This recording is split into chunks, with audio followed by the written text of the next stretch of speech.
जय राधा माधव कुंज बिहारी गोपीजन वल्लभ गिरिवरधारी।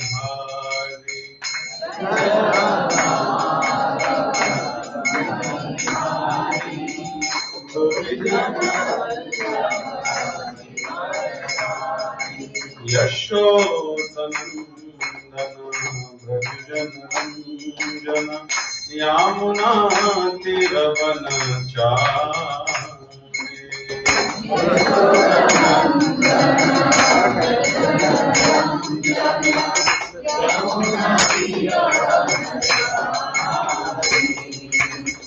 हरे कृष्ण कृष्ण कृष्ण हरे हरे हरे राम राम राम हरे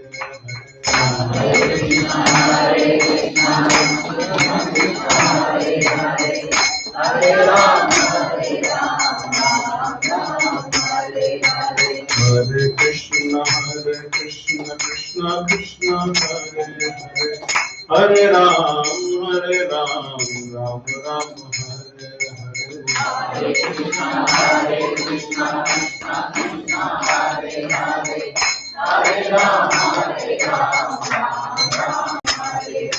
जय Radha Madhav Kunj Bihari गोपीजन Vallabh Girivardhari.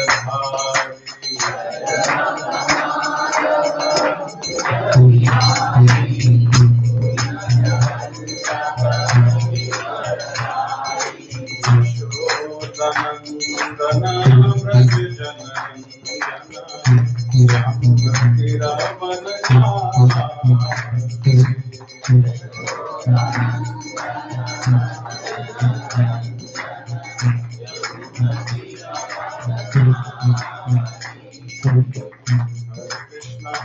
Krishna Krishna Hare Hare Hare Ram Ram Hare Hare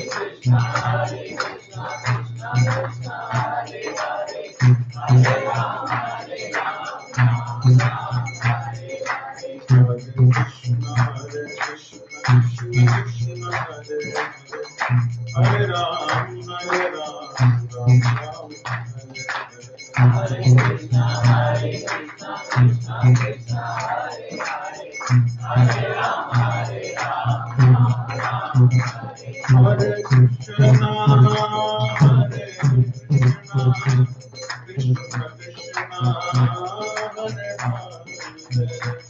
Hare Ram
Om Namo Bhagavate Vasudevaya.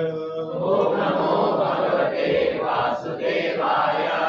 Om Namo Bhagavate Vasudevaya. Om Namo Bhagavate Vasudevaya. Om Namo Bhagavate Vasudevaya.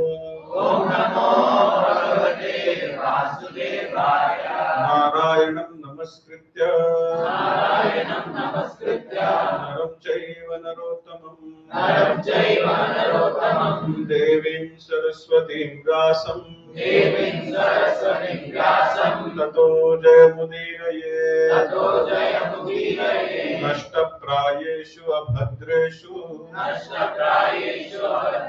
Nityam Bhagavata Sevaya. Bhagavatya Uttama Shloke. Bhaktir Bhavati Naishtiki. Reading from Canto 1, titled The Creation. Chapter 1, titled The Questions by the Sages, verse number 2. So the verse is visible to everybody. Can we maximize the font?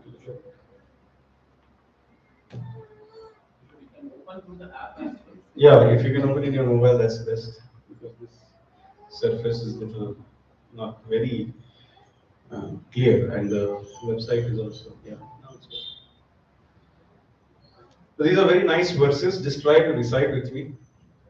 Dharma projita kaitavo atra paramo nirmatsaraణam satam.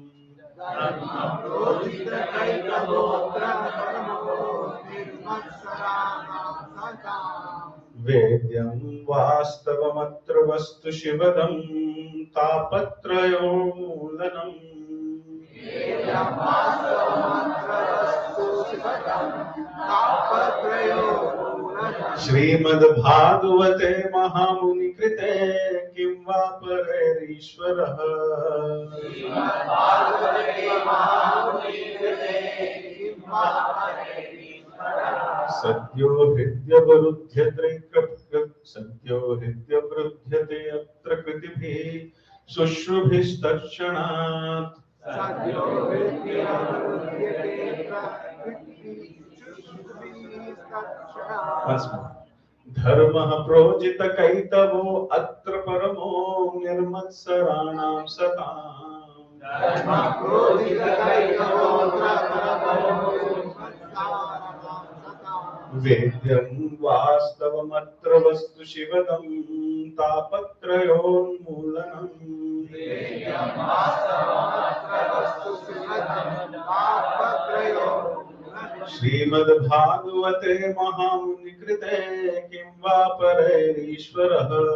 Shrimad Bhagavate Mahamuni Krite Kim va Parerishwarah. Satyo Hridya Varudhyate Atra Kritibhi Sushrubhistakshanat. Satyo Hridya Varudhyate Atra Kritibhi Sushrubhistakshanat. Would sound like to recite. It's a little difficult. Once you get the tune, you will keep saying throughout the day. Yes, please try. Dharma projita kaitavo atra paramo nirmatsaranam satam. Dharma projita kaitavo atra paramo nirmatsaranam satam. Vedyam vastavamatra vastu sivadam tapatrayon mulanam. Vedyam vastavamatra vastu shivadam tapatrayon mulanam. Shrimad Bhagavate Mahamuni Krite Kim va Parerishwarah. Shrimad Bhagavate Mahamuni Krite Kim va Parerishwarah. Satyo Hridya Varudyate Atra Kritibhi Sushrubhistakshanat. Sukyo nityavarudhyate prakritihi sushruभिस्तक्षणा. Wait, someone from other side.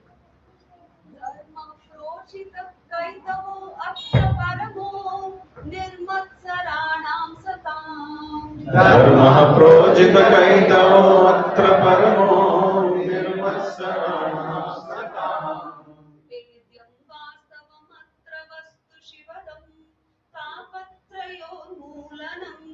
वेद्यं वास्तवमत्र वस्तु शिवदं तापत्रयोन्मूलनम्. श्रीमद्भागवते महामुनिकृते किं पापरैरीश्वरः. श्रीमद्भागवते महामुनिकृते किं पापरैरीश्वरः. सद्यो मृत्युवरुध्यते अत्र कृतिभिः शुश्रूषुभिस्तत्क्षणात्. सद्यो मृत्युवरुध्यते अत्र कृतिभिः शुश्रूषुभिस्तत्क्षणात्. Very nice.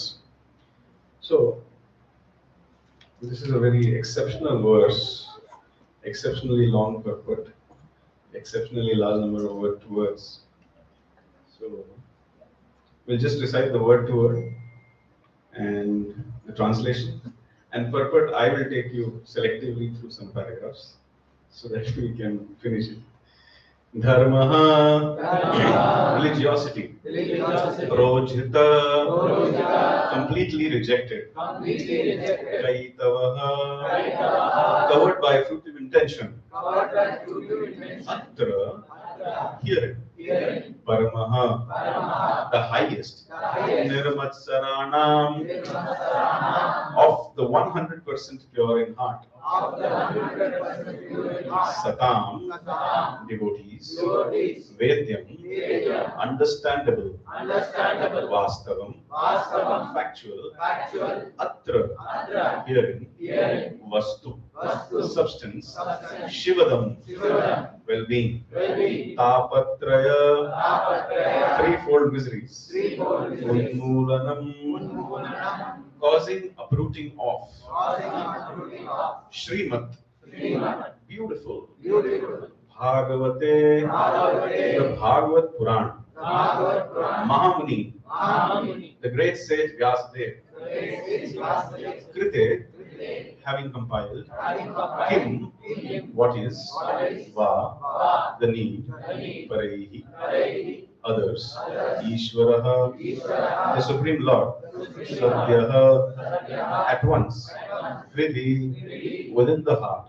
Avarudhyate, become compact, Atra, hearing, Kritivihi, by the pious men, Sushrubihi, by the culture, Tatshanat, without delay.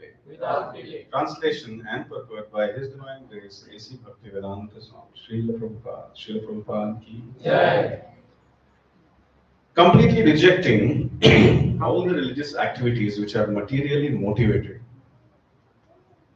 This Bhagavad Puran propounds the highest truth, which is understandable by those devotees who are fully pure in heart. The highest truth is reality distinguished from illusion for the welfare of all. Such truth uproots the threefold miseries. This beautiful Bhagavatam, compiled by the great sage Vyasadeva in his maturity, is sufficient in itself for God realization. What is the need of any other scripture? As soon as one attentively and submissively hears the message of Bhagavatam, by this culture of knowledge, the Supreme Lord is established within his heart.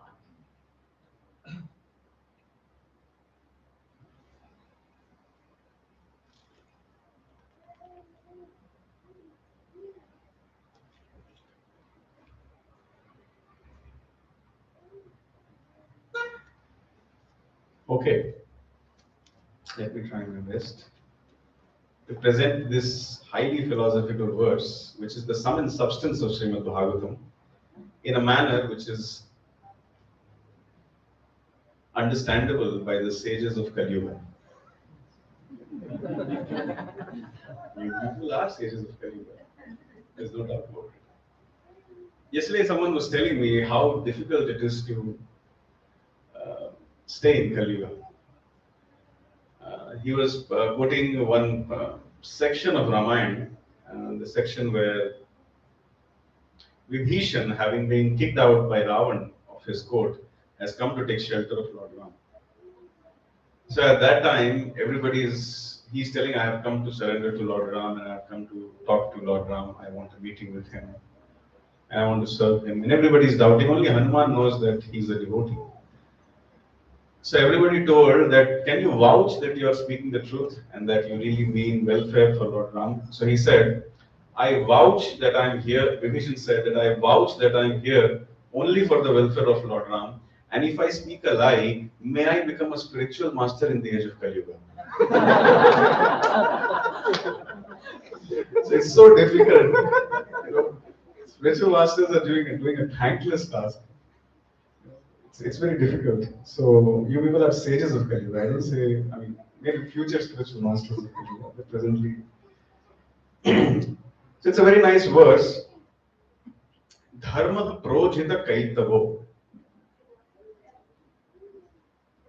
So dharma, what are the four primary subjects of religion? Dharma, artha, kama, moksha. So why do people do dharma? Most of the times, the dharma is not ahaituki and not apratihata. That means it is not unmotivated and it is not uninterrupted. In the words of Srila Prabhupada, it is like the bread religion. People go to the church and temple to say, oh God, give me my daily bread. Oh God, cure me my health maladies. Oh God, give me this, give me that. So that is a motivated religion. So why do people perform this motivated religion? So that they can get artha. Artha means money. Why do people want money? To enjoy. Yes, why do we go to school and universities? Who can answer this question? To get knowledge. Why do you want to get knowledge? To get a job. To get a job. Why do you want a job? To get money. Why do you want money? All the material desires we want to get. That's why we need money. Mataji is saying that. It's a nice way. I'll ask the Prabhuji. Why do you want money? To do more self gratification, that's all. So one goes to university to study more and more and more and more and more, so that in future they can do more and more and more and more sense gratification. This is called Udar Bharana Vidya. A society which is completely focused on filling the belly. So therefore, if you have to make a free body diagram of the residents of Kali Yuga, all you have to make is a tongue and a belly. And name them. How much long whose tongue is and how much big one's belly is. A PhD has this kind of a belly, a master's has this kind of a belly. That's going on actually. So dharma, people are performing dharma, which is cheating. What is dharma? The intrinsic characteristic or the intrinsic occupation of a particular living entity is called dharma. Something which cannot change is called as dharma, therefore sanatana. Jivera Swarup hai Krishnera Nityadas. So the dharma of the constitutional position of the living entity which can never ever change is to render loving devotional service to God. Now, 95% of the Vedic literature doesn't talk about this dharma. It talks about various kind of activities which are satisfying to people who are in the mode of ignorance, passion, and even to some degree in the mode of goodness. So this verse says, Dharma projita kaitava. Kaitava means cheating religion. So any religion which does not teach you how to become a lover of God is a cheating religion. Dharma, when it is cheating, it leads to artha. People get artha to do sense gratification, that is kama. And after living a lifetime of sense gratification, when they realize that, oh, after doing sense gratification also I'm not happy, then what they want? They want impersonal liberation, that is moksha. So, dharma, artha, kama, and moksha, all four are being kicked out in the Srimad Bhagavatam. Dharma projita, completely rejected. In the second verse of Srimad Bhagavatam only. Dharma projita kaitavo, kicked out. Atra paramo. This is the highest possible truth which is being discussed here. And whom is this book meant for? Nirmatsaranam satam. Nirmatsaranam satam vedyam means that this Srimad Bhagavatam is understandable by those people who are 100% pure in heart and are completely non-envious. Now, how many of us here are 100% pure in heart and completely non-envious? Can you please raise our hands? That means we should close this book and we should start studying Arthashastra or something which makes more sense. Maybe by reading the book we become. Very good, very good. We are not Nirmat Saranam Satam. But why do we read Srimad Bhagavatam? Actually, specifically speaking, Mataji, we are not reading Srimad Bhagavatam to become Nirmat Saranam also. We are reading Srimad Bhagavatam because our founder Acharya, His Divine Grace Srila Prabhupada, has ordered us to do so. And for His pleasure, we are reading. And by His grace, one day, we will become Nirmat Saranam Satam. This Srimad Bhagavatam is a very, very unique kind of a presentation of the personality of Lord Krishna. Srimad Bhagavatam can be compared to various things, and one of the comparisons is that Srimad Bhagavatam is compared to Mohini Murti. Now, what did Mohini Murti do? The demons approached Mohini Murti, and the Mohini Murti satisfied. Yes, I will give you the nectar. The demigods also approached. I will give you the nectar. But ultimately, who got the nectar? Demigods. So, Mohini Murti could detect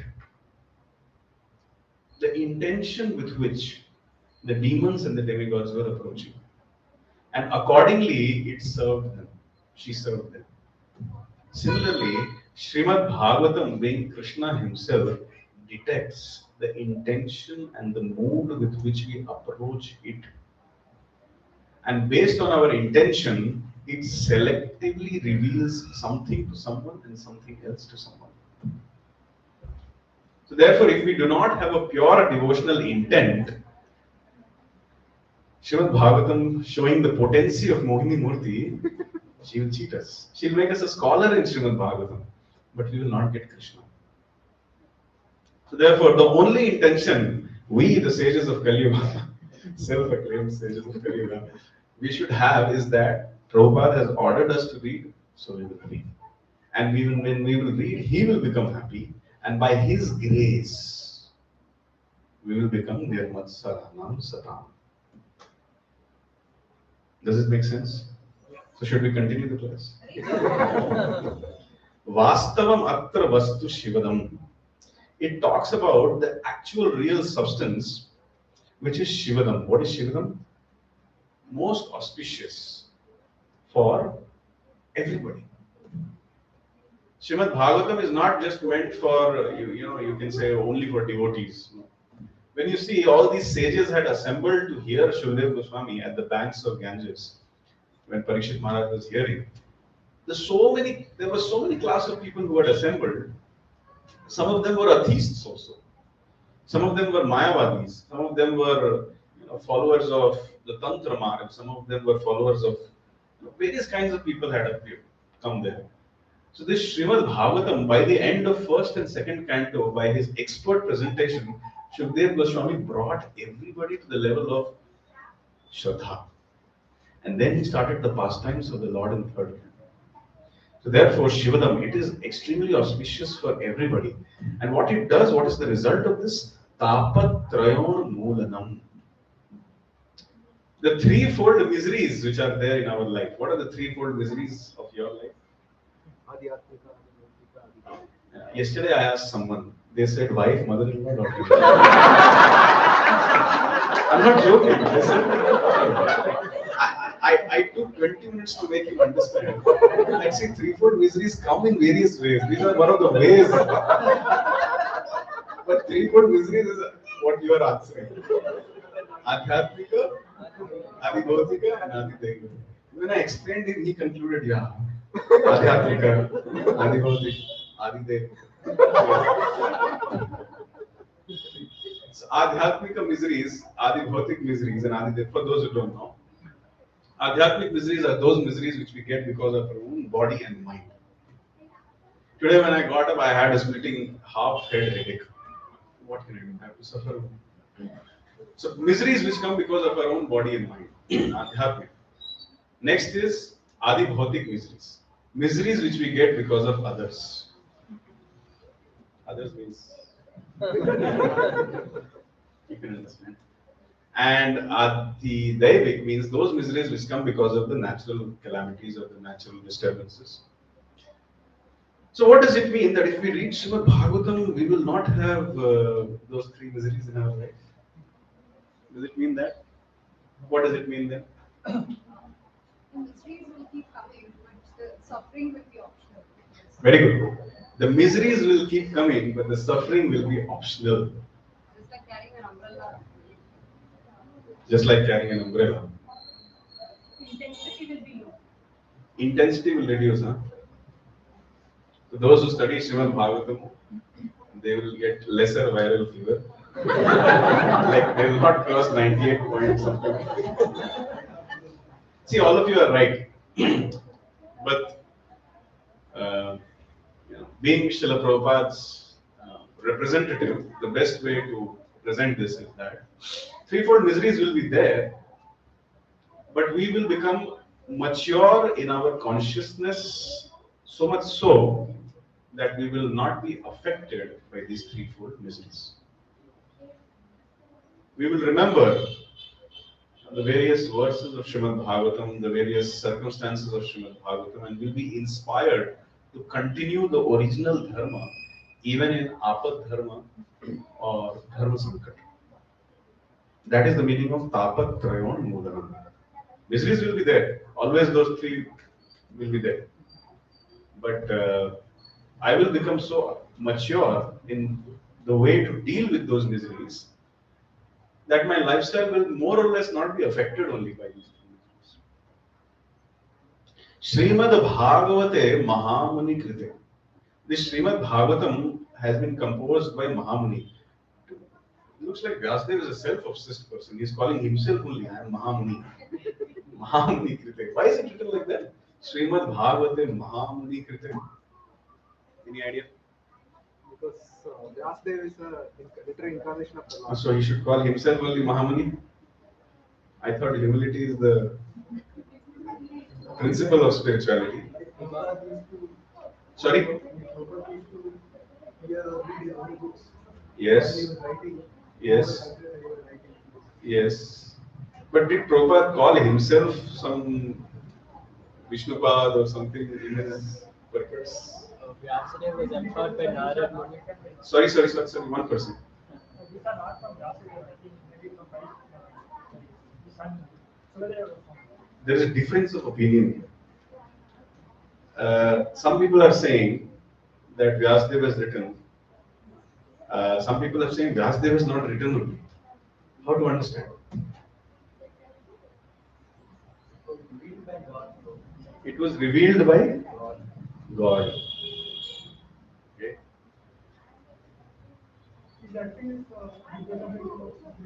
Very good. He is acting as the representative of the Supreme Lord. And only Mahamunis can represent the Supreme Lord. So out of humility, he is calling himself as Mahamuni Krite. Just like Srila Prabhupada, in his books, he used to make sure it is written, Founder Acharya, His Divine Grace, A.C. Prabhupada.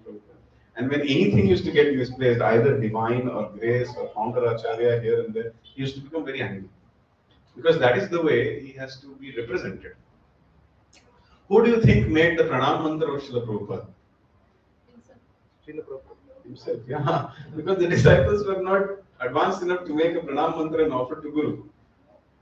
So I've read that pastime where this disciple is telling that Srila Prabhupada just one day called him and he said, take out a piece of paper and write down. And that disciple was telling, I was feeling like Srila Prabhupada is asking me to go to the market and purchase this. Like that he was reciting. Namam Vishnu Padaya, Krishna Krishna. He recited the whole pranam. And then he said, okay, from now on you can recite this. Yes.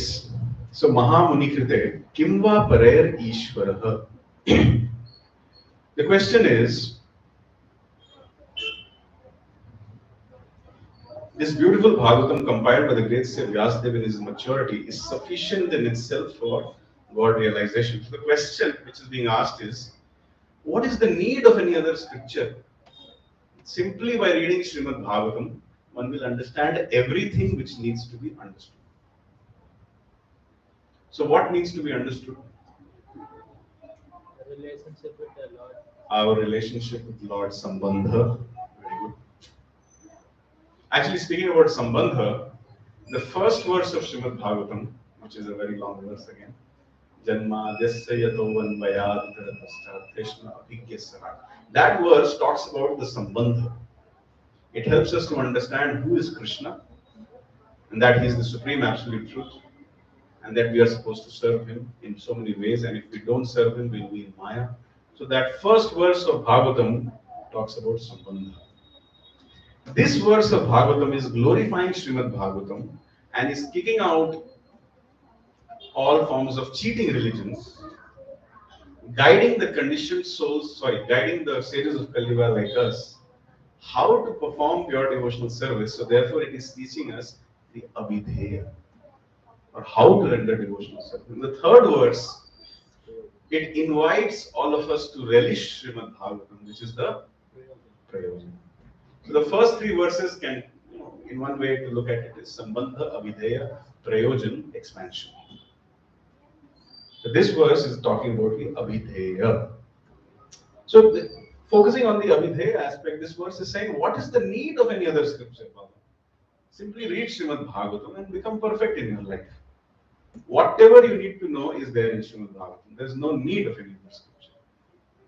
In fact, Srila Prabhupada has told in so many places that if one simply reads Srimad Bhagavatam, they will get complete knowledge. Complete knowledge means everything. There is nothing else to be left which is to be known. Very difficult to digest, right? How without studying multivariable calculus and metallurgy, how will I get complete knowledge?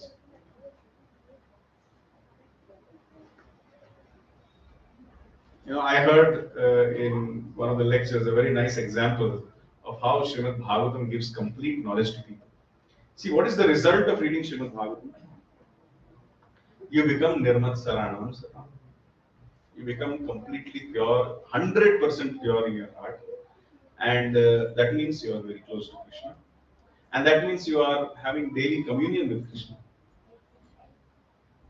Now, I heard a very nice example. While the Juhu construction was going on, Srila Prabhupada was asked by His Holiness Giriraj Swami, who was in charge of constructing the Juhu temple, that Srila Prabhupada, these architects are telling that we are going to construct this temple at a sea beach, and in sea beach there is just land and swampy mud and not something very stable, keeps changing.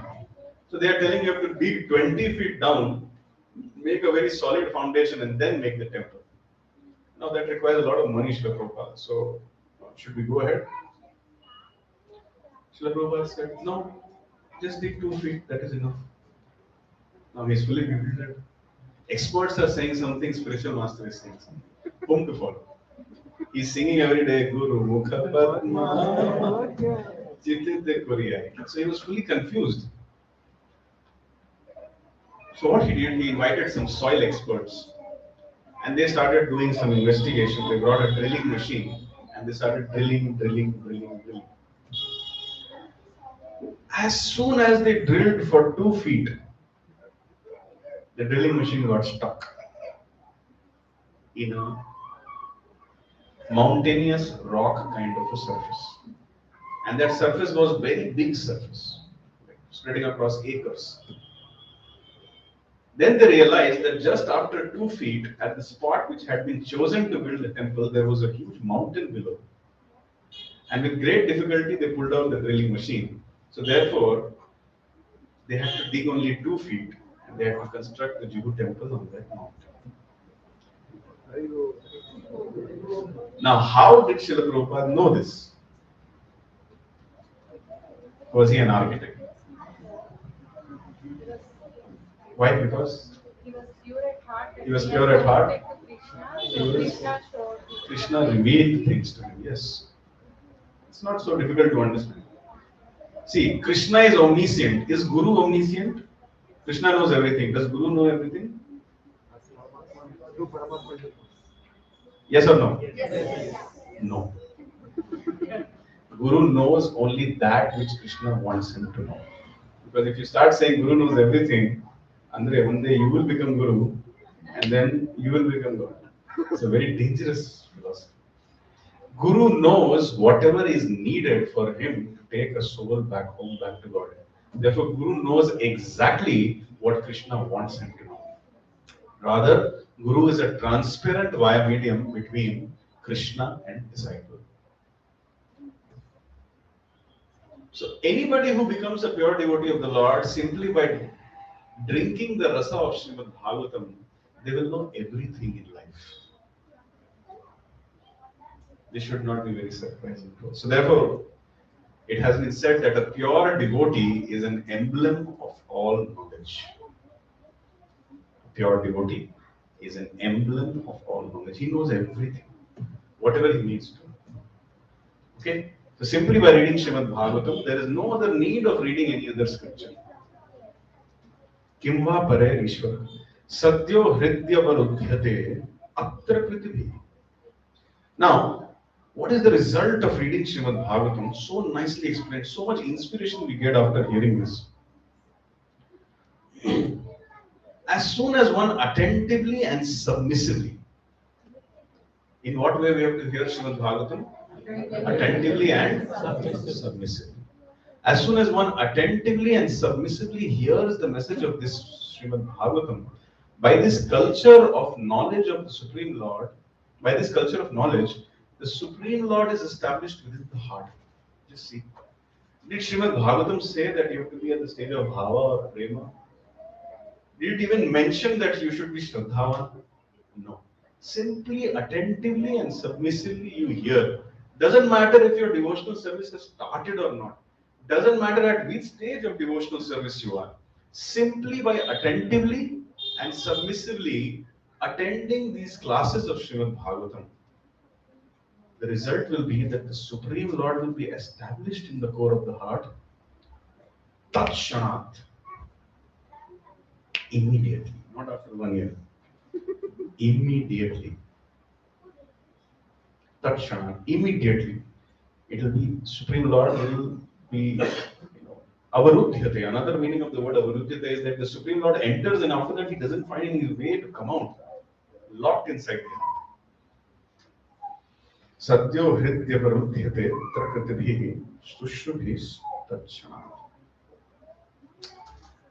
So, I'm just trying to explain this verse to you and how nice this verse is. I would like to take your attention to one of those paragraphs of the purport.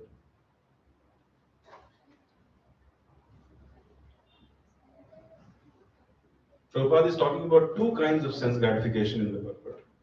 One is gross sense gratification and one is subtle sense gratification. What is gross sense gratification? Everybody knows. Eating, sleeping, mating, everything. What is subtle sense gratification? Yes, desire to be respected. Wherever I go, people should fall at my feet.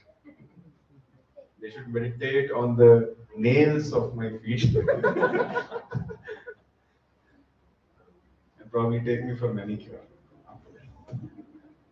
I'm just joking. So, subtle sense gratification. What is the highest form of subtle sense gratification? We are God, we will become God. Yes. Impersonal liberation is also a subtle sense gratification. Any kind of activity in which we do not have a desire to serve Krishna is sense gratification. When a soul desires to merge in the impersonal Brahman and get impersonal liberation, Krishna is in the center? No. Then what happens? He goes there, suppose he becomes successful in going there, then what happens? He cannot enter this. Why? He doesn't have the qualification What is that qualification? to serve the Lord. Sorry? To serve the Lord. Very good. He does not has a desire, nor does he has any service. Because of that, after a period of time, he feels lonely in the Brahman or the Brahmajyoti, and after feeling lonely, he falls down and starts doing so-called charitable activities in this world of birth and death, where everybody is crying. This is what happens. The sense gratification of the highest form is impersonal liberation. So Prabhupada is talking about two kinds of sense gratification. Let's read one paragraph. The impersonal, I'm reading the first, second, third, fourth, fifth paragraph. The other paragraphs I've covered in my discussion already. The impersonal aspect of the absolute truth is not the highest. Above the impersonal feature is the Paramatma feature, and above the personal feature, and above this is the personal feature of the absolute truth of the Bhagavan. Srimad Bhagavatam gives information about this absolute truth in his personal feature. It is higher than the impersonalist literatures and higher than Jnana-kand division of the Vedas. It is even higher than Karma-kand division and even higher than Upasana-kand division, because it recommends the worship of the Supreme Personality of Godhead, Lord Sri Krishna. In Karma Kanda, there is competition to reach the heavenly planets for better sense gratification. And there is similar competition in the Jnana Kanda and Upasana Kanda. The Srimad Bhagavatam is superior to all these because it aims for the supreme truth, which is the substance or the root of all categories. From Srimad Bhagavatam, one can come to know the substance as well as the categories. The substance is the absolute truth, the Supreme Lord, and all the emanations are the relative forms of energy. Nothing is apart from this substance, but at the same time, the energies are different from the substance. This conception is not contradictory. Srimad Bhagavatam explains explicitly. Srimad Bhagavatam explicitly promulgates this simultaneous one and different philosophy of Vedanta Sutra, which begins with Janmadya Asya Sutra. Let's go to the second last paragraph now.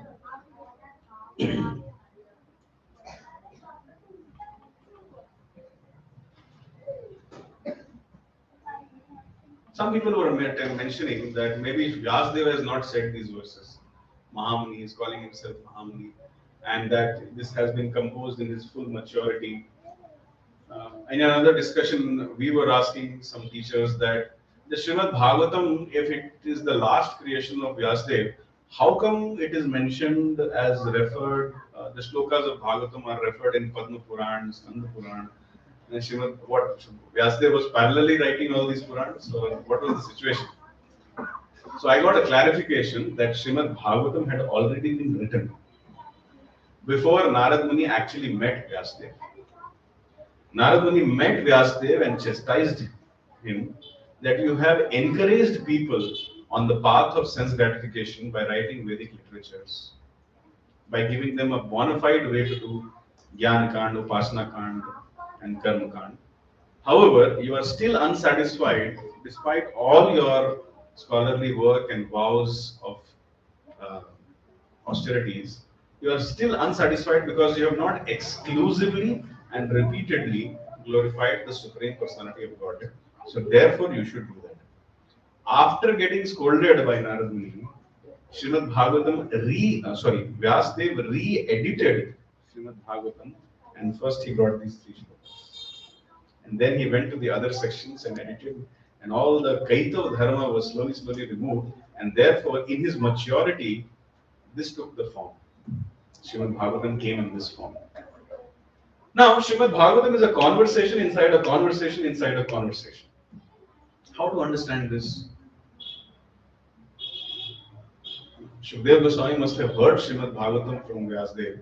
And then, who knows what question Parikshit Maharaj will ask. You see how Bhagavatam goes? Parikshit Maharaj asks a question, it takes another turn, Don't you think Vyasdev would have structured it more methodically and more systematically, not based on the questions of an inquisitive person who's about to die in 7 days? The answer to this question is Vyasdev, being Trikal Darshi, knew what questions Parikshit Maharaj will ask, and he was looking at those events and writing down. So this is the original Srimad Bhagavatam.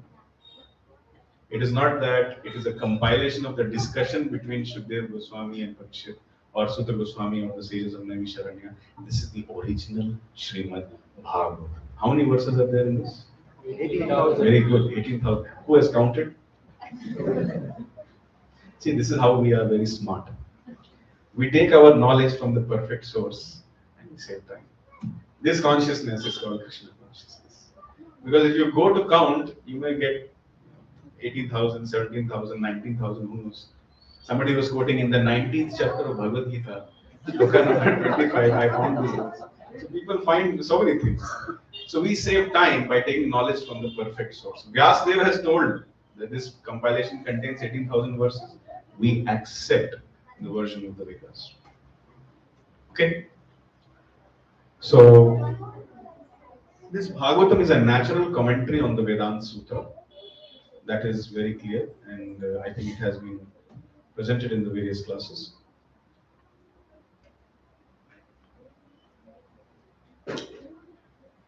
Okay. In the interest of time, what I will do, I will go to the third verse now. But I've covered the essential aspects of the purport. But I highly recommend everybody to go back and read the purport and try to take out at least 10 points from the purport, which are exclusively different from each other. Text 3. This is the Prayojan. This verse, the second verse was the glorification of Srimad Bhagavatam. It was defining what is real dharma, and it was helping us to practice pure devotional service. So it was the Abhidheya. And this verse is the invitation to relish Srimad Bhagavatam, which is the prayojan of our life, or the goal of our life. Nigama kalpataror galitam phalam shukamukhadam mritadravya samyutam. Nigama kalpataro galitam phalam shukamukhadam Vivata bhagavatam rasamalayam muhuraho rasika bhuvi bhavukah.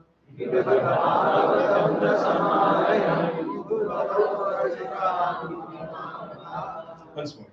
Nigama kalpataror galitam phalam shukamukhadam mritadravya samyutam. Nigama kalpataro galitam phalam shukamukhadam Vivata bhagavatam rasamalayam muhuraho rasika bhuvi bhavukah.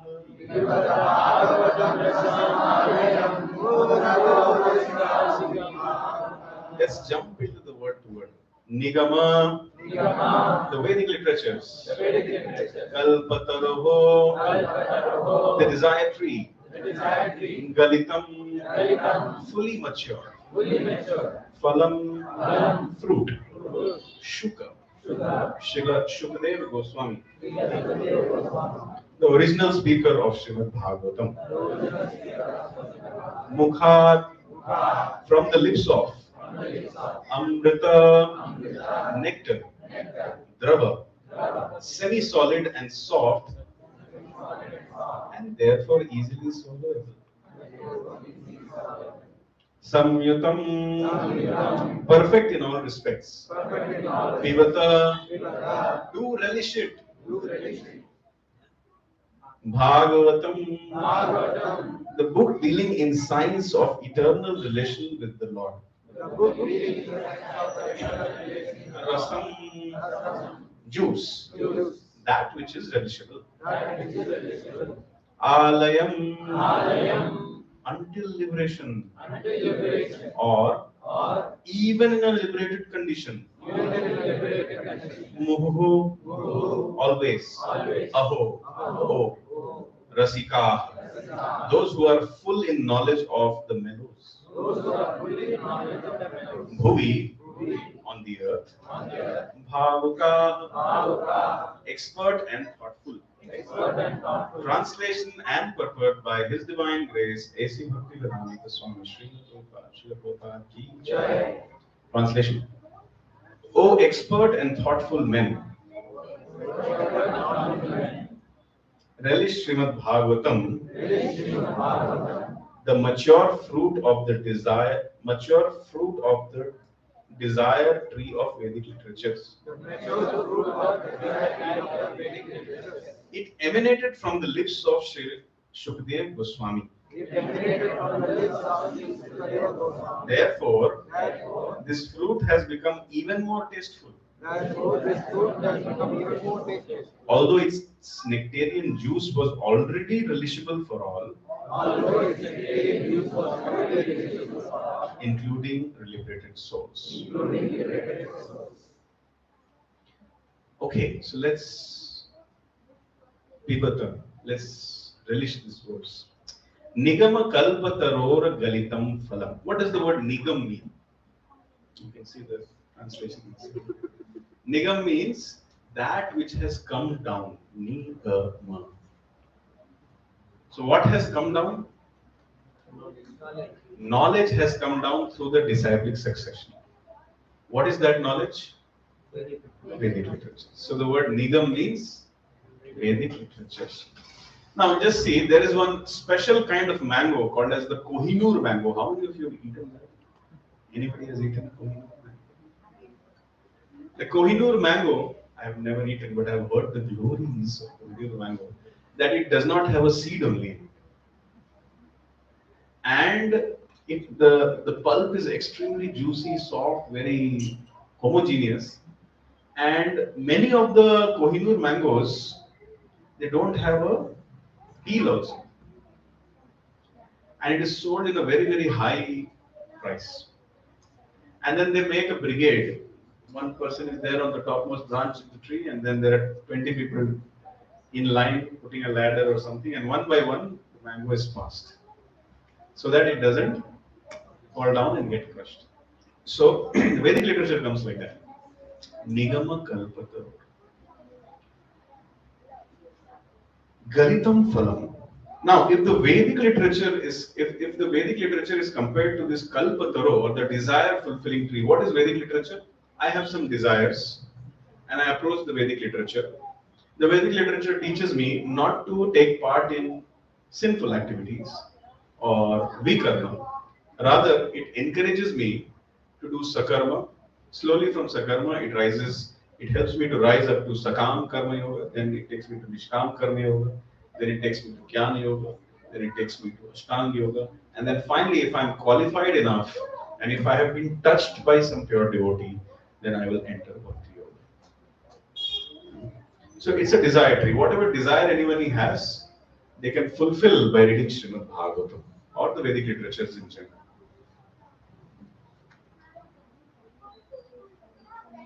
But if the Vedic literature is compared to the desire fulfilling tree, the Srimad Bhagavatam is compared to the Galitam Phalam, or the most ripened fruit of the Vedic literature, or the desire tree. What is the purpose of desire tree, or what is the purpose of a tree? To get fruits. If there is a tree which gives no fruits, what's the point? Think of a tal tree. Tal comes, but it's very difficult to get it. And it's very high also. It doesn't give any shadow to the passerbys also. So not very useful. But if a tree is a little low, just like Krishna and Balram are entering Vrindavan, and Krishna is glorifying Balram, and he's saying that all these trees are like sages from different lifetimes, and they are coming down with their fruits and flowers trying to touch your lotus feet. These trees are called trees. You're sitting under a tree and you don't want the apple to fall down on your head. You just pluck and eat. That is called life. So that is called as a tree.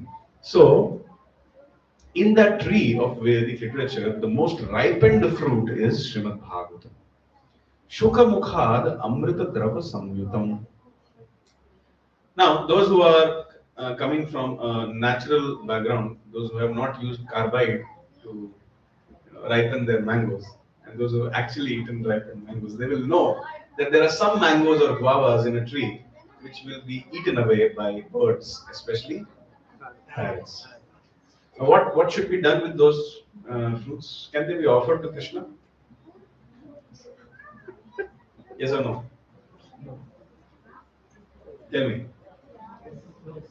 How many sages of Kali Yuga feel that the mango which has been touched by the red beak of the parrot can be offered to Krishna? Yes. Okay. How many of you feel no, it cannot be offered? Okay. How many of you feel like I really don't want to answer this question? Some people. Yeah. See, the purpose is to offer the best and the sweetest thing to Krishna. Now, do we, the present sages of Kali Yuga, do we have the qualification to understand which is the sweetest fruit? No. But if we get some natural signal from some natural sources that this is the sweetest fruit, don't we think we should offer it to Krishna? Otherwise, why did Shabri offer the eaten fruits to Lord Ram? Just to ensure. So, how can we detect that which mango is the sweetest mango? By seeing which mango has been eaten by the parrot. That is the sweetest one. Some people, they will say, oh, this mango has been eaten away by a bird, throw it away. I'll get bird flu if I eat it. But they don't know, they are missing the real stuff.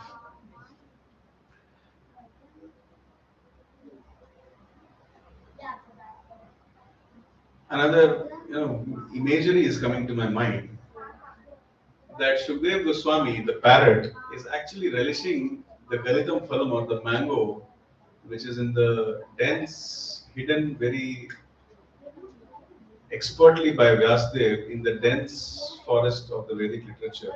And as he is eating, few drops of that juice is falling down on the ground, and we are like some small ants who are licking that juice.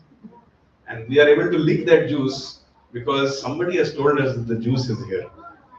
That person is Srila Prabhupada. And this imagery came in my mind.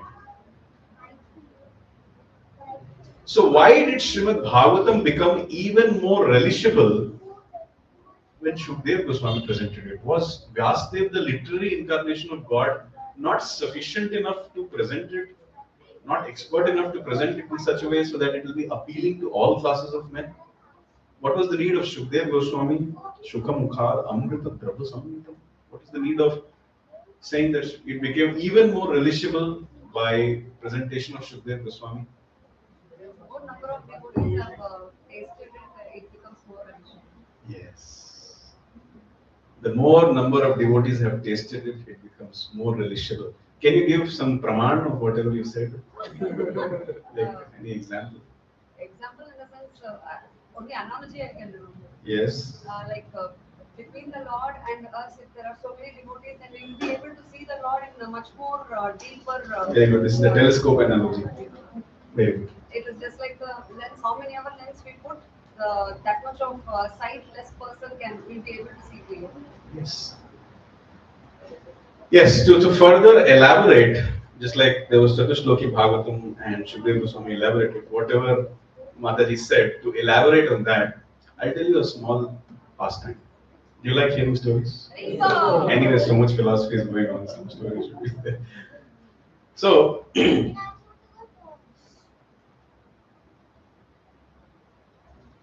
we have all heard many pastimes on the day of Diwali where Lord Krishna was tied up. Let's go one day before Diwali. Many gopis, they have gotten up. It's 5 a.m. in the morning. I mean, they didn't get up at 5 a.m. They did some household chores, and when 5 a.m. when they became free, all throughout they were thinking of Krishna. And at 5 a.m. they started feeling pain of separation from Krishna. They wanted to see Krishna. But how to go to Nand Bhavan? Nand Maharaj is a king. And you need some good reason to go to Nand Bhavan, right? So all these gopis, they decided that let us go on the pretext of lodging some complaints. And when we will lodge those complaints, we will take darshan of Krishna. However, that was also not their inner emotion. Krishna, as a small child, would go to the house of various gopis, steal the butter, break the pot, make the house dirty, pinch the children, open the calves, and do so much mischief. Mother Yashoda, in one way, was unfortunate because she could not see these activities. Do you agree? Do you think Krishna will behave like that in his own house? Children are like that, no? In their own house, they will not do it, but others' house, they'll make dirty. I have personal experience because I used to do that. So Krishna used to behave like a very, very bad boy when he used to go to other people's houses. But actually, this was also a reciprocation of Krishna. Because these gopis, they used to milk their cows only for Krishna. They used to make butter only for Krishna. They used to make yogurt only for Krishna. The cows used to give milk thinking that today Krishna will come. The calves used to be feeling happy that today Krishna will release me. So for that purpose, just to fulfill their desires, Krishna used to go to their houses and steal the butter. When sometimes Krishna will be chastised by these gopis that how dare you steal my butter? How dare you take my milk? How dare you eat my yogurt? You're not supposed to do this. So Krishna would scold them back at the age of 3. That you are not allowing me to eat this butter, I curse you. That your cows may become barren and your fields may become barren and you may not be able to produce anything. Now the Acharyas say that this is a very, very important lesson which we can learn. Lord Krishna, in any of his incarnations, he doesn't do anything without any reason. There is a very deep reason behind everything. So the Acharyas explain that those people who do not offer the sabzi, the milk, the yogurt, the custard, what else? Pakoda, pickle, fruits. Some people say pickle is not fresh, it is made 30 days ago. It's not. Can be offered to Krishna? Only fresh things are offered, right? Can be offered because it's not As if Mataji has eaten all kinds of pickles. We offer pickles because in Chaitanya Charitamrita we see Krishnadas Kaviraj Goswami offering. So that is our. Krishnadas Kaviraj Goswami is offering pickles which are 1 year old also.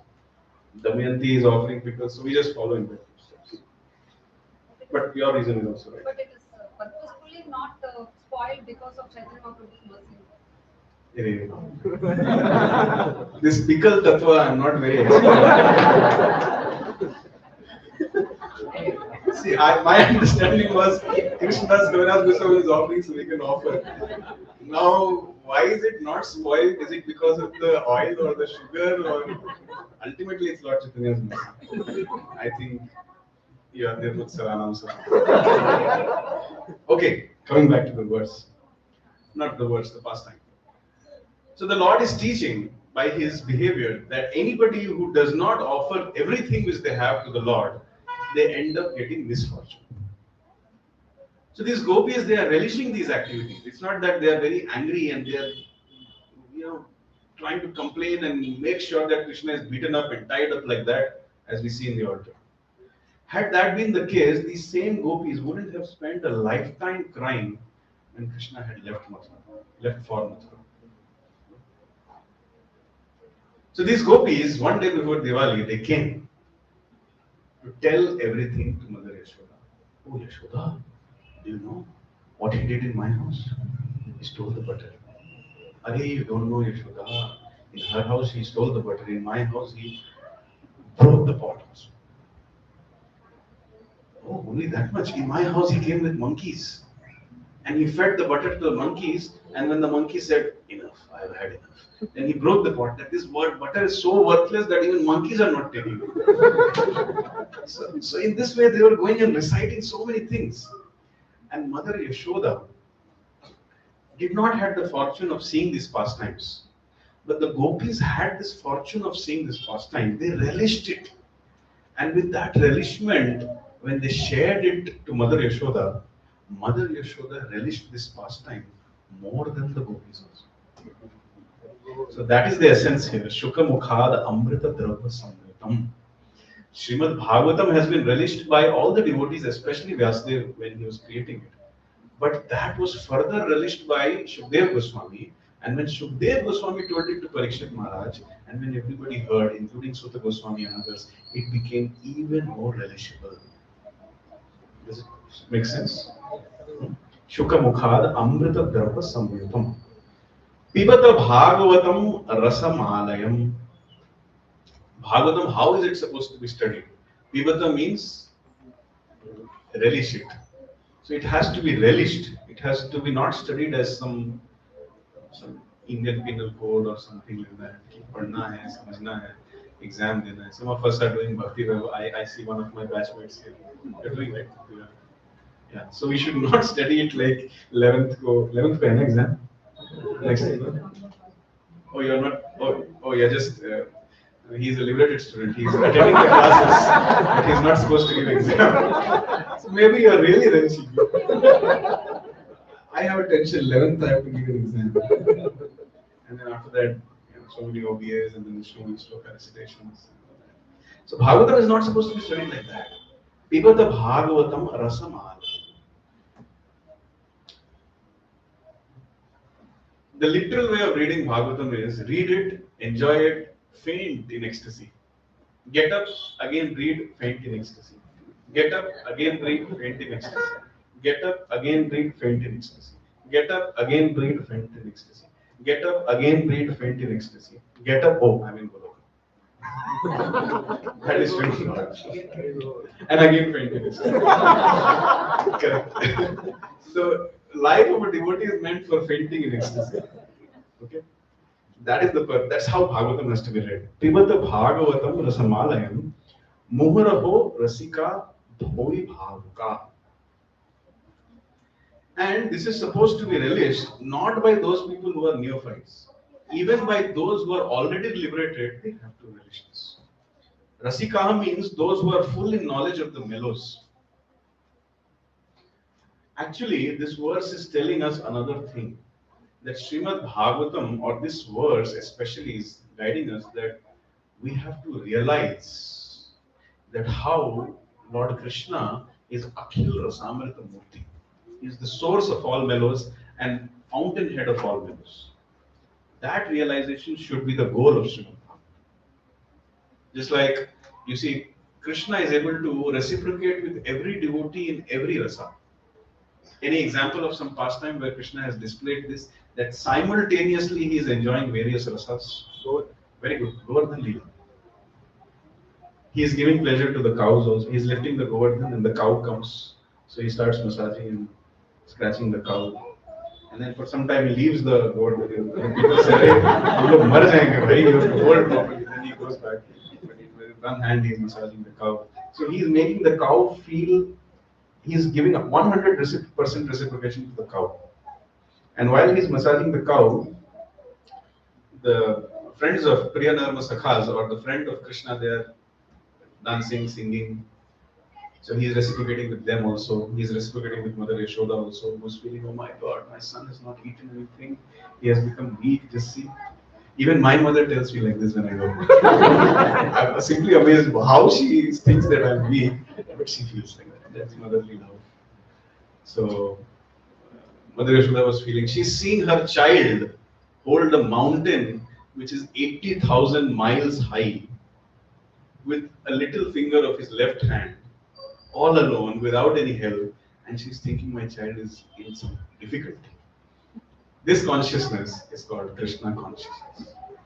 And Lord Krishna is reciprocating. When he used to see Mother Yashoda, he's like, oh, I'm in difficulty today. And Mother Yashoda, no, I'm coming and helping you. Hey, Nanda, what are you doing? Your son? Okay. So he was reciprocating with all of them. And then the Gopikas, Rashmati Radharani was also there. Balram was also there. So simultaneously, ek hi saath, sabhi rason ka aswadan Bhagavan ne kiya. So this verse is giving us a hint that Srimad Bhagavatam is meant for realizing that all of us are in some unique rasa with Krishna. And Krishna enjoys these unique rasas with everybody. and He is the source of all rasas, fountainhead of all rasas. And everybody, irrespective of their rasa, whenever they approach Krishna, it's not that one person of particular rasa is 100% happy and a person of another rasa is 98% happy. No, everybody is 100% happy. This verse is meant for us realizing that also. Pivata bhagavatam rasamalayam muhuraho rasika bhuvi bhavukaha. I would like to take your attention to only the first verse of this purport, first purport of this verse, and with that we will conclude our discussion. Purport.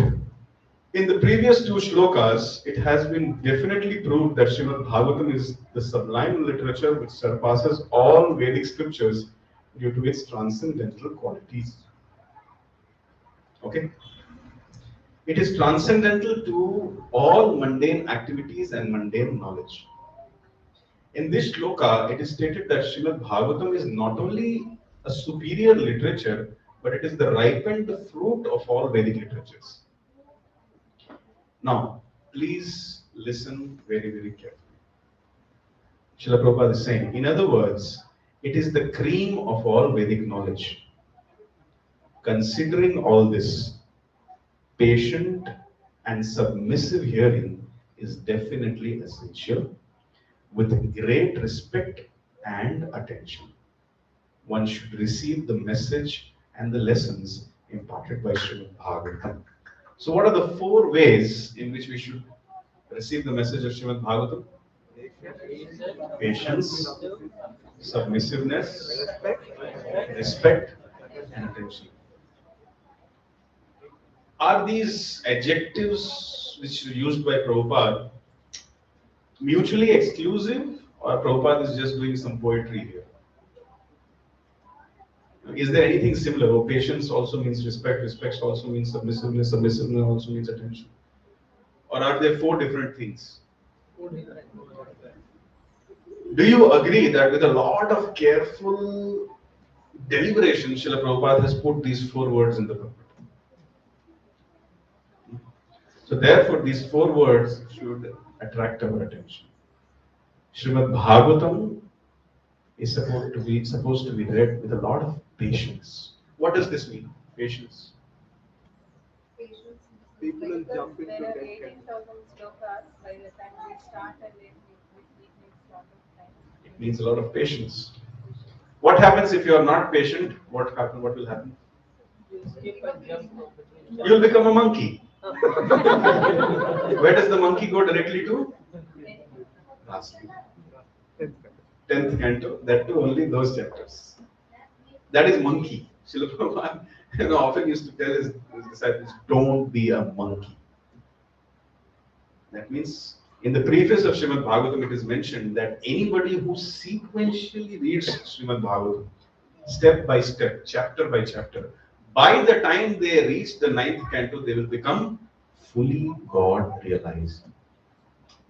Simply, if you patiently go on reading, no matter what kind of threefold miseries are coming, just go on reading, with a desire not to become a scholar or show people that see how much nectar is inside me and I'm such a great, exalted Mahamuni after Vyasdev. No. We have to read Srimad Bhagavatam only to please Srila Prabhupada because he has ordered us to do so. With this intention, we have to just go on reading, irrespective of time, place, and circumstances.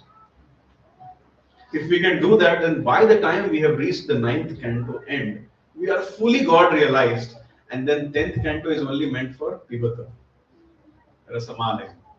Just relish. So patience is very necessary in reading of Srimad Bhagavatam.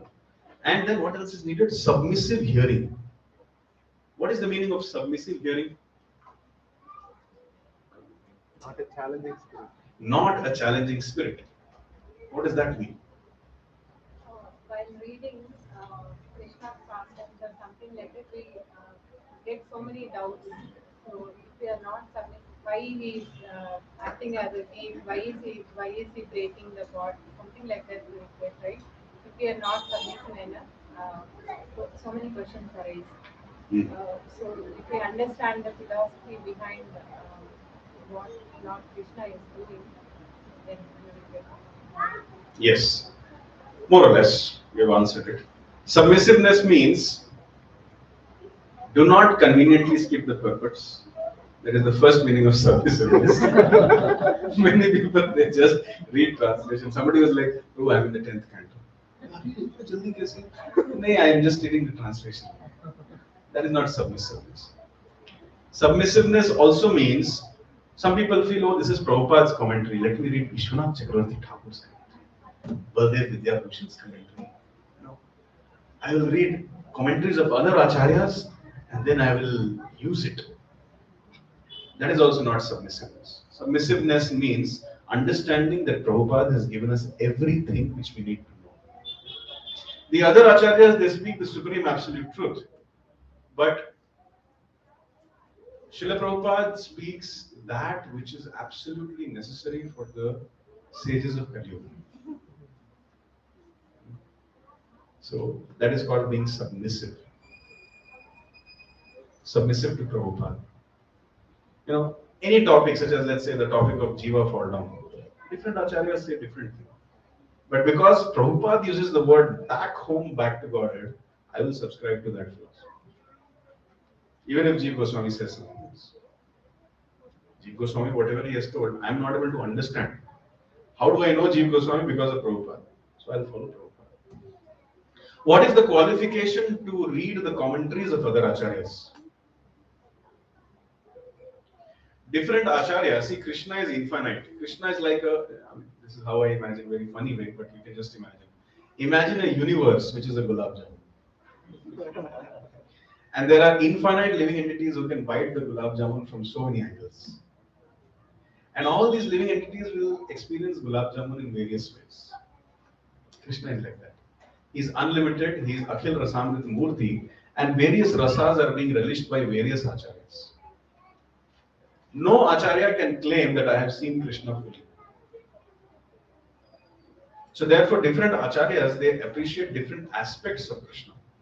When I am able to read all the commentaries of different acharyas, even if they differ a little bit, if I'm able to draw one straight line between the conclusions and the essence of all acharyas, then I am qualified to read the commentaries of these acharyas. If I'm thinking, oh, Vishwanath Chakravarti Thakur is telling something else, Prabhupada is telling something else, that means I'm a sage of Kali Yuga. I'm not supposed to read this. I'm supposed to be submissive and only read Srila Prabhupada's purpose. Did that make sense? Submissiveness means stick to Prabhupada. Patience means go on reading. What is the next? Respect. Respect, with great respect. What does it mean? Otherwise, we will not be serious. Yes, we have to be very, very respectful, otherwise we will not be serious. Srimad Bhagavatam is Krishna himself. Srimad Bhagavatam is Krishna himself. If we respect Krishna in the altar and if we don't respect Bhagavatam as a book, then it is, what can I say? Bad behavior. Or dual behavior. Very good. Bhagavatam has to reveal. Bhagavatam has to reveal, so we have to be respectfully standing in front of Srimad Bhagavatam. Very recently, I was corrected by my authorities. I was not paying respect to Srimad Bhagavatam. What I was doing, I used to, when I'm reading Srimad Bhagavatam, I used to keep some snacks next to me.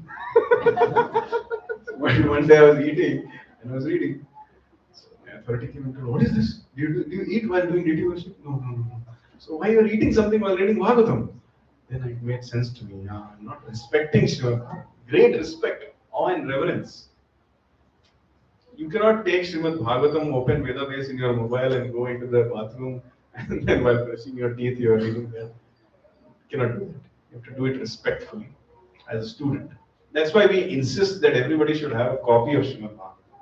You know, you can take your mobile to the bathroom, but you can't take a book to the bathroom, right?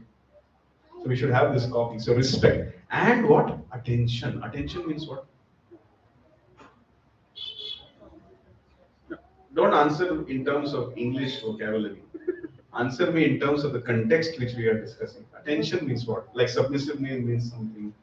You know, respect means something. Attention means what? Only focus on focus. Don't try to have a distraction. Focus while reading Srimad. That means getting absorbed while reading Srimad Bhagavatam. That means even when you're reading, if your house is on fire, what you will do? Tell me, you're saying that. Oh, house should burn. Let's find out where is his house. And what time he reads Bhagavatam. We will go and burn his house. See, it means that even if my house has burnt down, I will not be lamenting so badly that I will not touch the Bhagavatam for the next 1 month until my house is prepared. Things will come, things will go, house will burn down, I have to call the fire brigade. But once after everything is burned down, I will sit and read Bhagavatam. That is the meaning. What you are saying actually. Let's not be artificially thinking, oh, house is burning, hey, jaldi burn. बच्चे का हाथ टूट गया है टूटने वाला. I'm reading Bhagavatam. That is artificial. That doesn't work. So we have to be responsive. We have to be responsive to, or rather, let's say, we have to be intelligently responsive to the situations in our life and do whatever is humanly possible, but always wait for the reciprocation from Lord Krishna in an attentive way, consistent way. No matter what happens, I should not miss reading Srimad Bhagavatam. Any other meaning of attention? Please try. If we read it with attention, like whatever is written there, it's visualized. It's visualized also. And if we are just reading the words, that will not go. That will not be absorbed. Okay. Teachings will come into your life. Sorry? Teachings will come into your life. Teachings will come into your life. Very good if you read with attention. We can cherish what our everyone as we said, all the devotees one by one, whatever they said, we can cherish everything. We can have a close attention. Okay. So one by one, whatever devotee says, that means you need to mention, remember the details of what the devotees are saying. So what is said from each person's perspective, we can be able to cherish what the other. Yes. Yes. All of you are right. Please allow me to present my understanding of attention.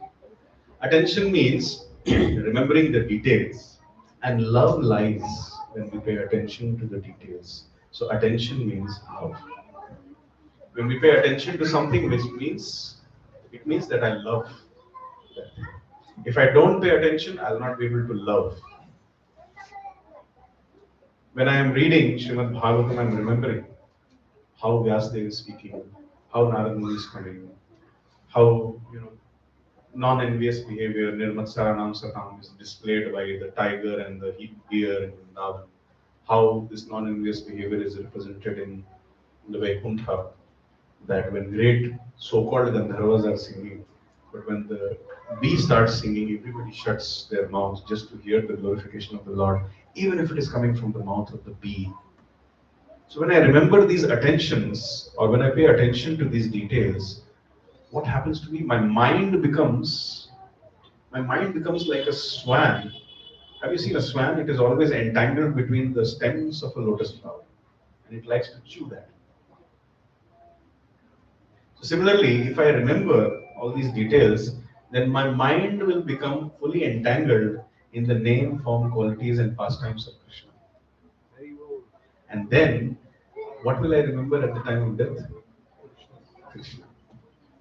So attention means love, and this attention will give me the supreme qualification of being blessed by Krishna so that I can remember Krishna at the time. Does that make sense? So you see, just 2 lines of this purport is so loaded. How can we cover the full purport? So this is how Bhagavatam has to be read. In fact, there can be an entire seminar on this. Patient, submissive, respect, attention. One should read the message and the lessons imparted by Srimad Bhagavatam. And I will leave the rest of the purport, which is containing so much rasa, to be relished by all the sages of Kali Yuga here. Please read the purports of the first and the second verse of the first chapter of the first canto of Srimad Bhagavatam, which is a prelude to Srimad Bhagavatam. The first verse talking about the Sambandha, the second verse talking about the Abhidheya, and third verse inviting us to relish, that is the Prayojan. With that, I would like to conclude today's discussion. Do we have time? Few questions and reflections. Reflections means you like something, you want to take it home. You didn't like something, you want to make it clear, कि आगे से ऐसा मत बोलो. Whatever. Reflections or questions, everything is welcome. Corrections, suggestions. Hare Krishna Prabhu. One doubt in the sense, because in Bhagavad Gita also, right? Lord Krishna said, once you go through Bhagavad Gita, there is nothing else you need to know, right? Yes. And here also we repeated for Yes. Bhagavatam. Is it that both should be read or any one is enough?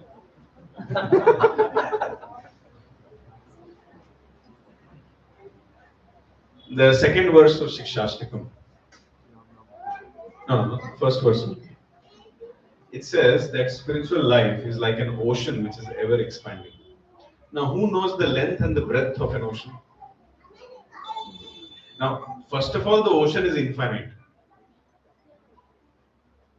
And now it is being told that this ocean is ever expanding. Anandam Budhivardhanam Pratipadam Purnamritaswam. So there is no, in the words of Srila Prabhupada, there is no limit to excellence in spiritual life. One cannot say that I have become excellent now. Now I don't need to progress further in spiritual life. No. Every moment one has to keep excelling. So by the reading of Srimad Bhagavad Gita, you are in a position where you have understood everything. But then when you understand everything, you still realize that you still have to understand everything. So you continue to Srimad Bhagavatam. And when you read Srimad Bhagavatam, Srila Prabhupada says that Bhagavad Gita is the teachings of Krishna. Srimad Bhagavatam is the dealings of Krishna with his devotees, lifestyle of Krishna, life of Krishna. And Chaitanya Charitamrita is the mind of Krishna. So when we read these three books, that is enough to take us home back to Godhead. But don't think that after going back to Godhead, our journey is over. Every day, we will realize something new about Krishna. Every day, we will realize, oh, Krishna is like this also. Oh, Krishna is like that also. Oh, Krishna has this rasa also. Oh, such a devotee of Krishna also exists. Oh, I should serve Krishna in this way. Every day, you will learn something new. And every day, you will be told that now you have understood everything. And next day, you will realize, oh, I need to know more. So this consciousness is called Krishna consciousness. Yes. So you gave that example of Mohini Murti, right? Where she decides like whom to give the Based on the intention. yeah, based on intention. So the demon's intention was very clear that they wanted Yeah. the the Amrita for whatever Hmm. thing, right? But at the same time, does demigod's intentions are different than what? No, they also wanted the nectar only, but it was a matter of qualification. When the demigods get the nectar, what they intend to do with it? They intend to cooperate with the Supreme Lord in universal management. But the demons, they intend to rebel against the Supreme Lord and not cooperate in the universal management, just do sense gratification. So Mohini Murti can sense that intention. See, demigods, they are devotees of the Lord. Maybe not pure, but some kind of devotees. But the demons are absolute rebels against the Lord. They are so much rebellious that whatever the Lord, if you read the Samudra Manthan pastime, whatever the Lord was doing, they were doing opposite of it. Or rather, whatever the Lord was trying to do, they were saying, I will also do. So their intention was very clear that I want to rebel against you. I want to show you that I am so powerful independently from you. So therefore, they didn't get the nectar. Although they worked equally hard. They worked equally hard, but their intention was not sure. So similarly, two students studying Srimad Bhagavatam, both given 2 hours a day, studying 14 hours a week. But one of them has an intention to please Srila Prabhupada, and one of them has an intention for something else. Both of them will get different results from Srimad Bhagavatam. Okay. Yes. Any other question, comment? Hare Krishna Prabhu. Yes. So Prabhu, you have mentioned we should read even shloka also. So We should read. shlokas also. Yes. Yeah. Yeah. But actually, if we are reading Shloka, right? But next time we will come again, we will not remember Shloka, but we will remember all this explanation. No problem. The question is, I read shloka, but I don't remember shloka. I remember explanations and purports. No problem. We are sages of Kali Yuga. Who do you think remembers 18,000 verses? See, it's an opulence. Like having an elephant is an opulence. Similarly, being able to remember many verses is an opulence. But where is it written that the person who remembers 500 verses will go to Goloka? And the person who remembers only 5 verses will go to maybe Indralok or something. No. That is not the qualification to get love of God. The qualification of getting love of God is to relish Srimad Bhagavatam, and think about the message of Srimad Bhagavatam throughout the day and try to apply it in your life in patient, submissive, respectful, and attentive manner. If you can do that, you are perfect. And if Krishna is pleased with you, and if you have a desire, and if he wants you, then you may be able to remember some shlokas also. By the way, shloka memorization is not difficult. It's beneficial also. It helps your intelligence. Suppose you're reciting some shlokas. You're feeding your child and you recited some shloka. You're having bath, you recited some shloka. It puts you on a transcendental platform. Especially, it is told that those who preach the message of Bhagavad Gita and Bhagavatam, they are very dear to the Lord. So in order to preach, especially in South India, you should know shlokas. When you recite shlokas, people will be like, whatever he's saying is right. So learn to use respect as a tool in preaching. And that is possible when you recite shlokas. But not necessary. If Shloka is not said, then they will say she is speaking like that. Nobody will say like that. There's a first step to everything. Sometime you have to start, somewhere you have to start. And when you start, you will not know, but ultimately one day you'll know. It's not so difficult. Better is to do some nice academic courses like Bhakti Shastri, Bhakti Vaibhav, where they force you to learn shlokas. That's possible. Or maybe you have a friend circle where everybody is learning shlokas, then you'll understand. So, Hare Krishna Prabhu, thank you so much for accepting our request to come here. But I would always think of you to be a poet who would relish every word, and the explanation also that you give in English will be like in a very poetic way. So, thank you so much. Like we are already fans of yours, and we are so elated that you are here.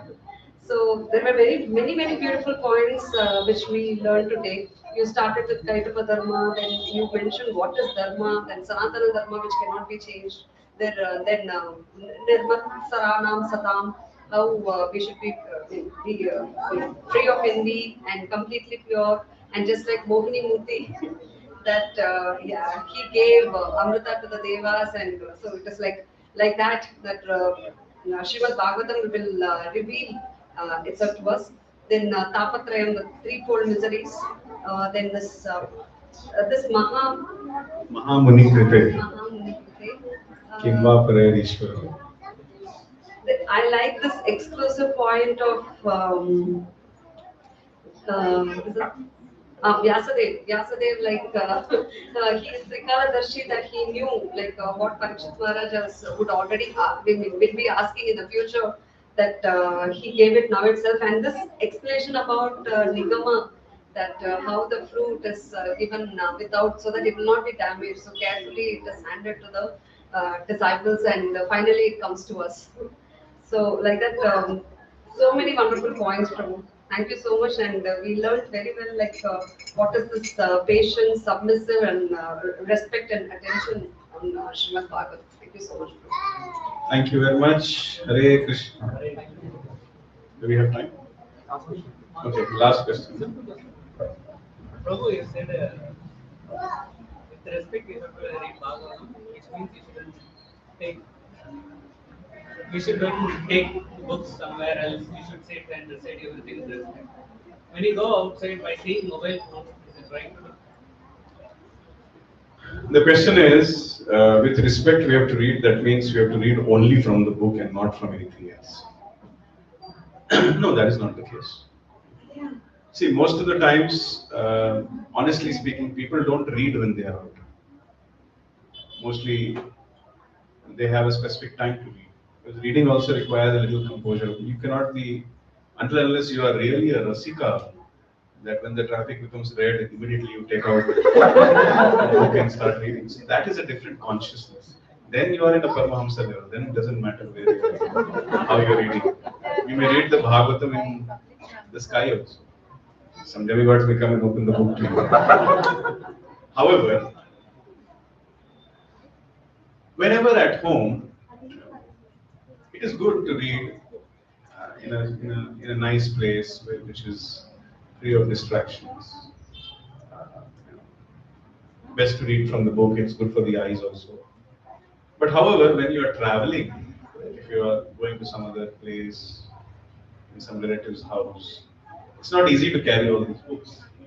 At that time, if you can, in order to continue your Bhagavatam reading, if you refer from your mobile or from your Kindle, it's not wrong. The whole intention is not that you should have a physical setup.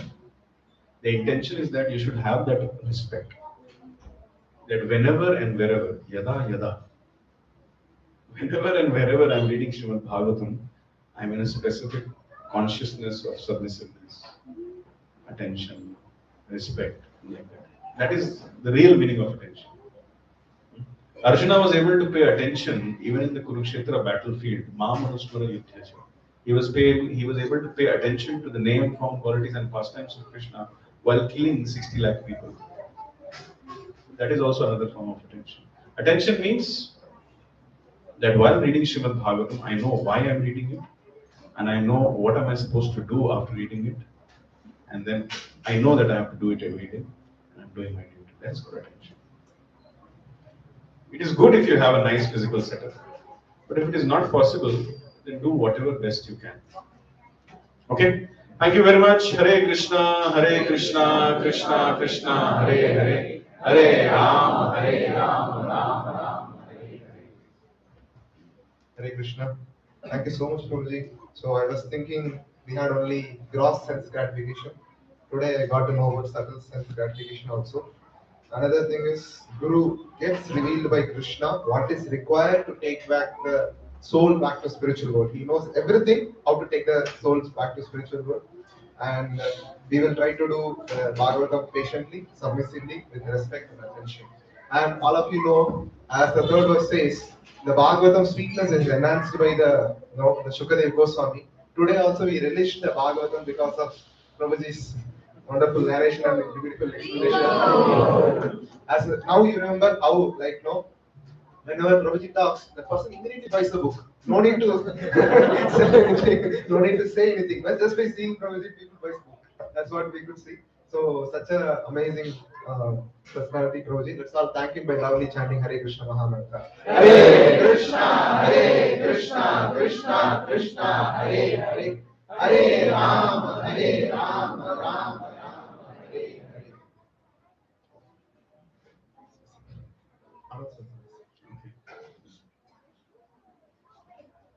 I have a few announcements to make. So today's Prashadam is sponsored by anonymous donors. So they don't want to name. So let's all thank them by loudly chanting Hare Krishna Mahamantra. Hare Krishna, Krishna Krishna, Hare Hare, Hare Ram, Ram Ram. Yesterday was one special day. It's an anniversary of Sabarish Prabhu and Rashmi Mataji. Yeah. Oh, Krishna. Okay, no problem. Let's all chant them for their progress and spiritual progress. Hare Krishna, Krishna Krishna, Hare Hare, Hare Ram, Ram Ram. Thank you so much. Next Sunday is Ekadashi. Yes. Haribol. We don't get this opportunity on Ekadashi day. hearing Srimad Bhagavatam, association of devotee, on top of it, prasadam. Okay, please don't miss. Devotees, one of the qualities to be greedy. Laulyam is required. So Ekadashi days have lots and lots of spiritual potency. On top of it, we are hearing Srimad Bhagavatam. On top of it, we are going to have a Kirtan among 100 plus devotees. Please don't miss such a spiritual, empowering atmosphere. Okay, and the next week class is going to be given by His Grace Subandhu Govinda Prabhu. He is leading a Kagnaspura center. The devotees are coming up so amazingly. Please don't miss such a wonderful opportunity to hear from such a elevated source. Yes? Okay. Yeah, that's all my announcements. Any newcomer today who has not come attended any Gita course in Sarjapur, not attended any of the Gita course here, just come first. Rosie, you are already listed here. Not attended any Gita course, you said. First time coming here. Oh, all, please come forward. We want to give a gift.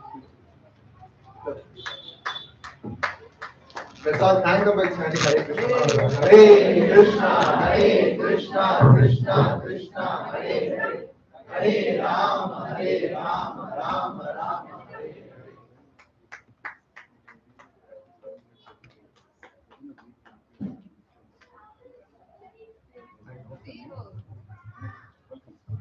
Hare Krishna. You can get his signature. Thank you very much. Please try to read this.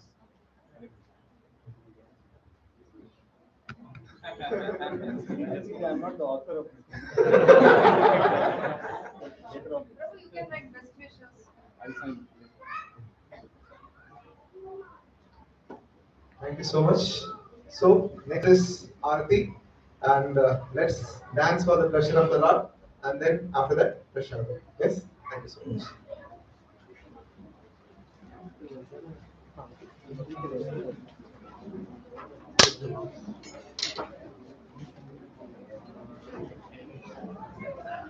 Prabhu, this is disconnected, huh?